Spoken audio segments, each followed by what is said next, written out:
Hello everyone, and welcome to a new series of videos in which I'll be showing you how to create a game using Sdl 2.0. So the first thing that you're going to need is to download the Sdl library, and for that you just need to go to this website right here. It should be the first link that comes up when you Google Sdl 2.0. And what you will need are the development libraries for Visual C++. So once you have that downloaded, it should be a zip file, and you just need to extract that zip file wherever you want, really. In my case, I put it inside C, and I have it right here. So once you have that set up, we can go ahead and create our project.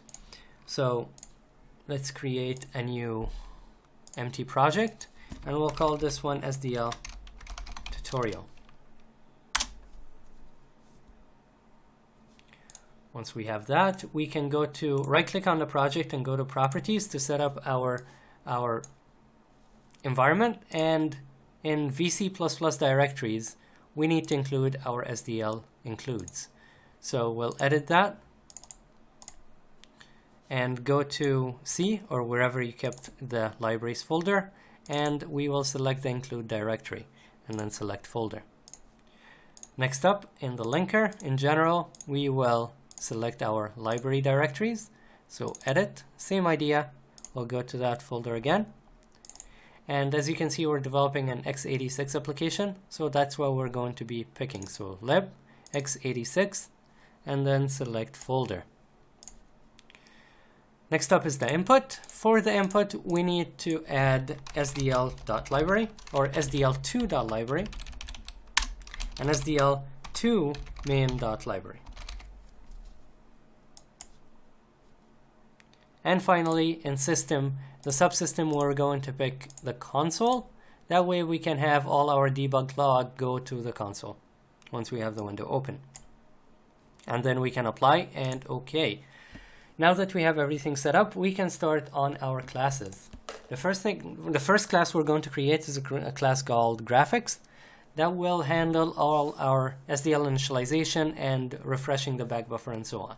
So let's create our new item, and we'll call this one Graphics.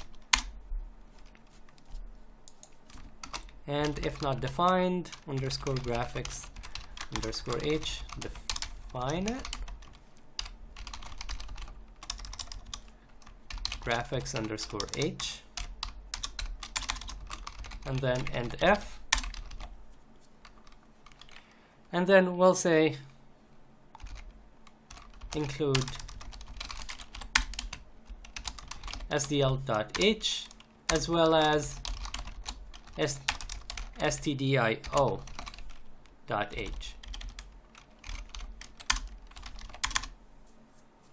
and then create our class. So this class will be called Graphics.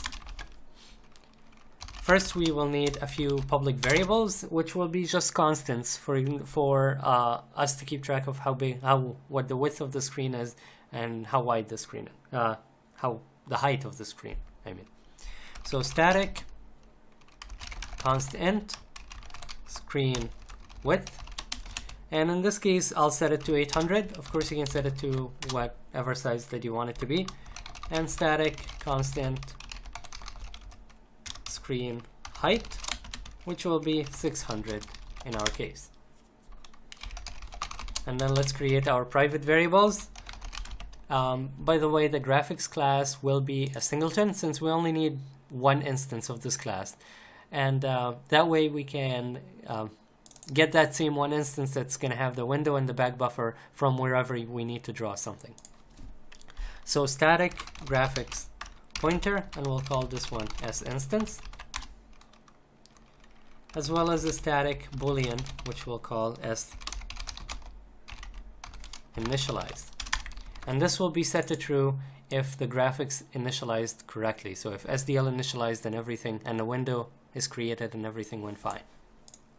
Otherwise, it's going to be false. Okay, now we just need a few member variables now, which will be Sdl underscore window pointer. And for that, we will call we'll call it window or M window, as well as SDL underscore surface pointer, which will serve as our back buffer. So M back buffer. And this is it for our private variables. Next up, our public functions. We will create a static graphics pointer, and we'll call this one an instance, which will return our instance, and a static void release, which will clear any static memory allocations that we create, which will probably just be instance.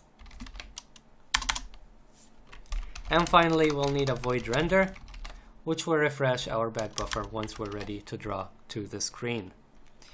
Now we can do privates, and the only two private functions, well, three private functions, two of them will be the constructor and destructor, and we'll have them private so that we can't create any more instance of this class.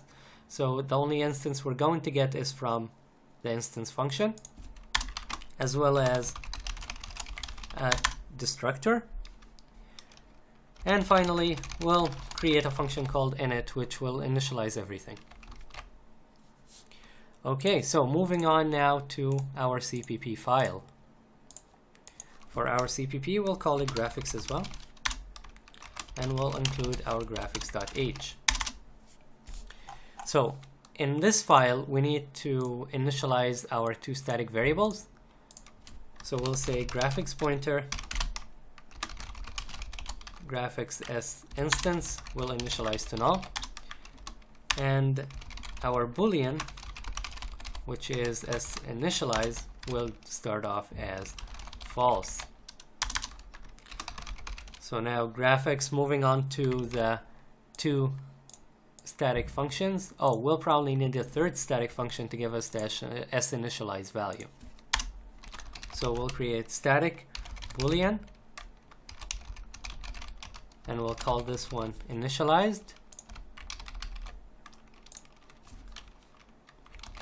I guess this variable should be called s initialized, since if it is initialized, it will set it to true, and then if SDL was not initialized, it will be false. So let's fix that here. So we have s initialized, and let's work on our static functions. So we have instance, release, and initialized. Let's start off with instance. So graphics pointer graphics instance, and in this function we'll say if the instance is null, then create a new instance. So s instance is going, nope, not initialized, s instance is going to be equal to a new graphics, and then at the end we will return s instance. So if s instance was already created, it's not going to create it again and then go to and return s instance. Otherwise, if it was not created before, it will create a new one and then returns it. Next up is our release. So it will be void graphics release, and in this one we will delete our s instance, as well as set it to null, and we will also say that our s initialized is going to be false. And our last static function, which is our initialized function, all this would do is just return our initialized variable. And this should be it for the static functions. Moving on to now the member functions, first being our constructor. So graphics, and in here we will say our back buffer is going to be equal to null, since we haven't initialized this variable yet. So we'll initialize it to null to start off, and then say s initialized is going to be equal to our init function. And then let's create our destructor. For now, we'll leave it empty until we know what we need to clear, and then we'll come back to it and clear all the variables that we need to in here. So, first thing that we need to do now is to create our init, which is our final function. And in this function, we will initialize Sdl and create our window and do everything else that we need. So, Boolean graphics init. If Sdl init, and this will be passed in Sdl init underscore video, and if this is less than 0, then an error has happened. So we will catch this error, so we'll say print f Sdl initialization error.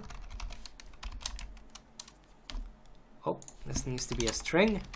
So Sdl initialization error, and we will give it a string and then an end line. And for this string, we will give it Sdl underscore get error. So if there was an error, print that error to the console, and then we'll return false. So if we get to this point, then Sdl initialized fine, and then we can move on to creating our window. So mWindow is going to be equal to Sdl underscore create window. First, the first parameter for that is the title of that window, which in our case will be Sdl tutorial.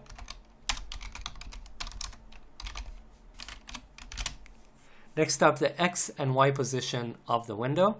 Since we don't really care much about where the window is going to be for the time being, we'll say Sdl underscore window position or window pos underscore undefined.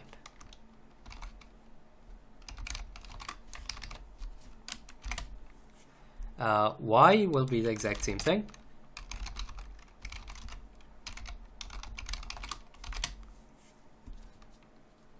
And finally, our width and height, and we have those right here. So we'll say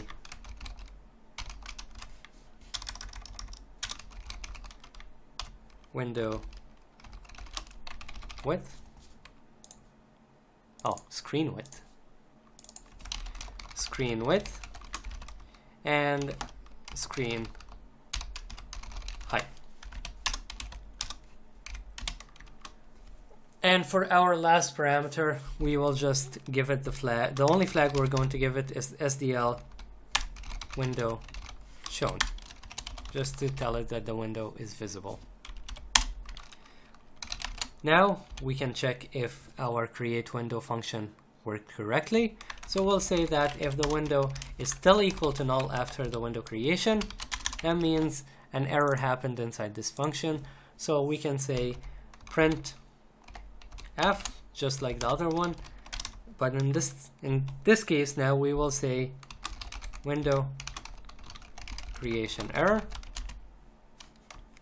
and then give it a string and a line break, and we'll say Sdl get error, and then return false, just like the other one. So now we are catching any initialization errors or any window creation errors, and then returning if anything went wrong. So that means if we get to this point, we have our Sdl initialized and we have our window ready, so we can get our back buffer from the window. So mBack buffer is going to be equal to Sdl underscore get window surface, and we'll pass it our window. And since we got to this point, everything worked, so we'll say return true.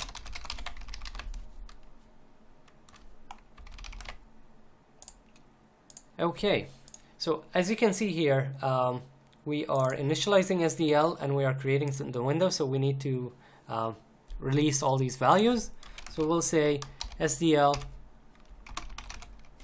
destroy window, and we'll pass it our window, and then we'll say our window is going to be equal to null.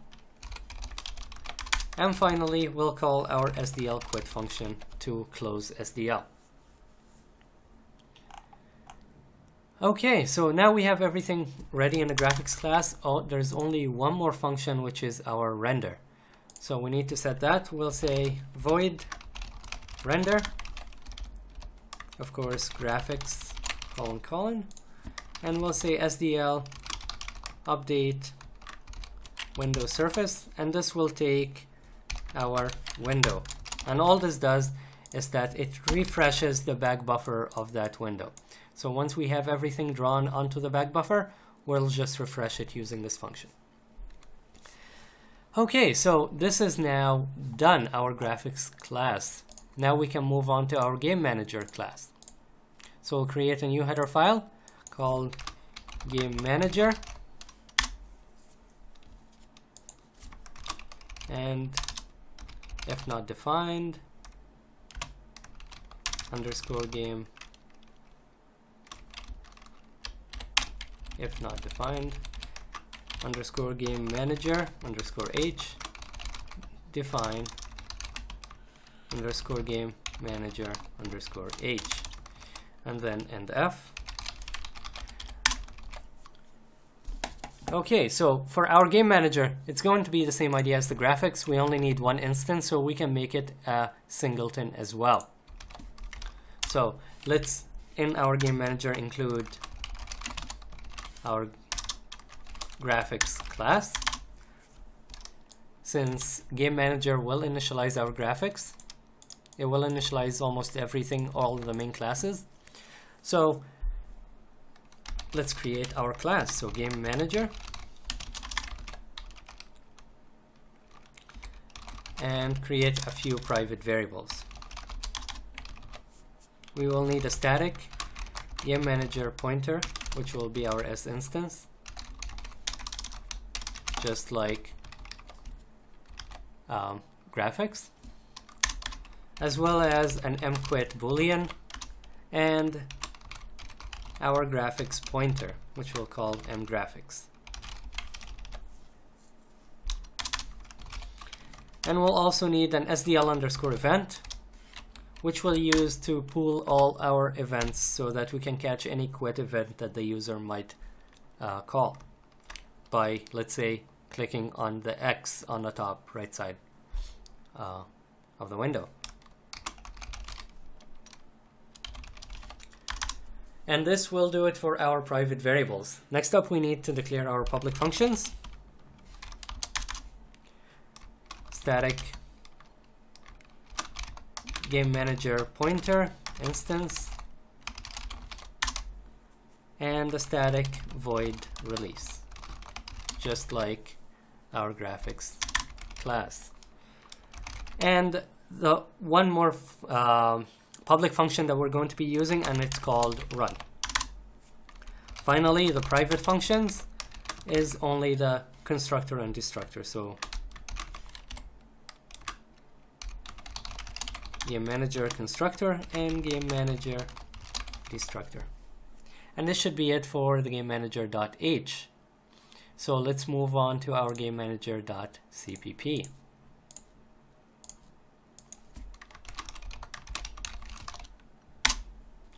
For that, we will include our game manager .h and then initialize our instance. So game manager pointer game manager as instance is going to start off being null, and then implement our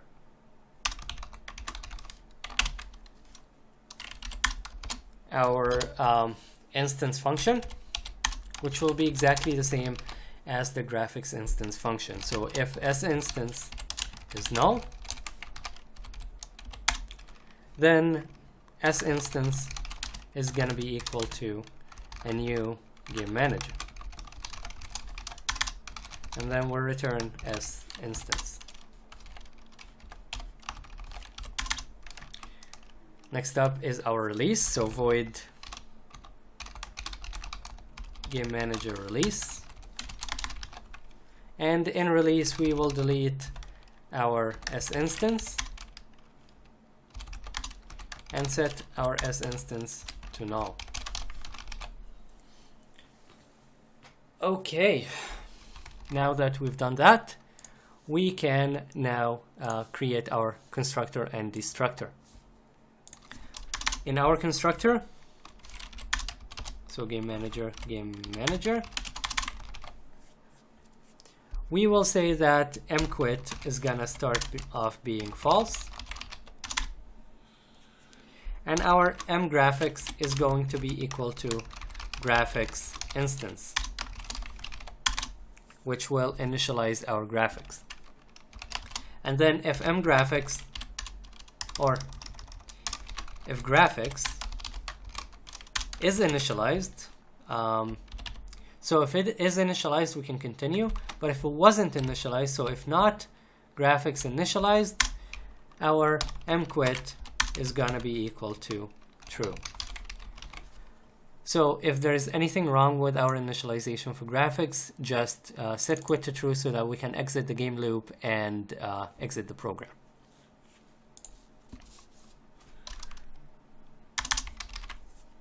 Next up, we will create our destructor, or implement our destructor. So game manager,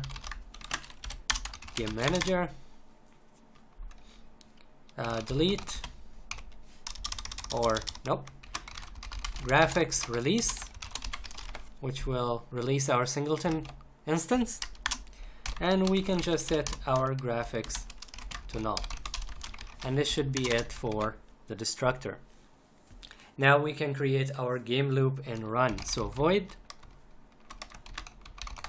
game manager run. We'll say while not quit, so as long as the user did not quit the application, keep the loop running, and then we'll say while Sdl_Paul event. We'll pass it in our events, and as long as this is not equal to 0, because 0 will be the quit event, so as long as this is the case, we will keep polling the event. So we'll say if mEvent, so if mEvents.type is equal to Sdl_quit, our mquit is going to be equal to true. And then down here, we'll say mgraphics render. And this will be our simple game loop for now. Inside here, we will start adding our update loops, and so our update calls and everything, and our draw calls right before the render, so right before we refresh the back buffer. But we'll do this later on since this video is getting pretty long. Finally, let's just create our main so that we can see our window and see that everything is working. So new item. Let's create our main function, and then we'll include game manager, int main,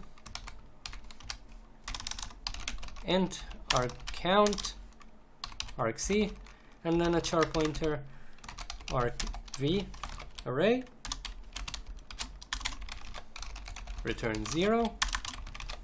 Okay, so in the main function now, all we need to do is create an instance of game manager and call run. So game manager pointer, call it game, is going to be equal to game manager instance.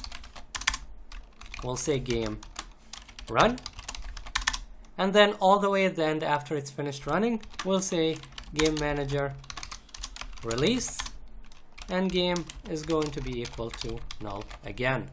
And this should be it for just a very simple window that we can see running with SDL. So let's see how it goes. And as you can see, it can't find a DLL. For that, you need to download the Runtime Libraries, and these should be right here. And since we're doing an x86 application, you need this one. And in the downloads, it should be, so downloads, where is my x86? There it is. And it has a DLL in here. We just need to take this DLL and put it where the exe is. So let's do that. Let's open up our solution, and in debug, no, let's go back. It should be here. So if you go back to where the solution is, in debug, you have your exe right here. So you just need to drag in the DLL where the exe is. And then let's try to run it again. And as you can see, you have a blank window now that you can move around. You can press X to close it, and you have the console here to output any errors that you might need. Or maybe you can just use it as just a few debug logs that you might want to keep track of, like variable values or so on. So this should be it for an introduction video to set up the framework that we're going to be working with in the next videos. I will try to upload the next video as soon as possible. So if you have any comments, feedback, or questions, please leave them below. Thank you very much for watching, and I will see you in the next video.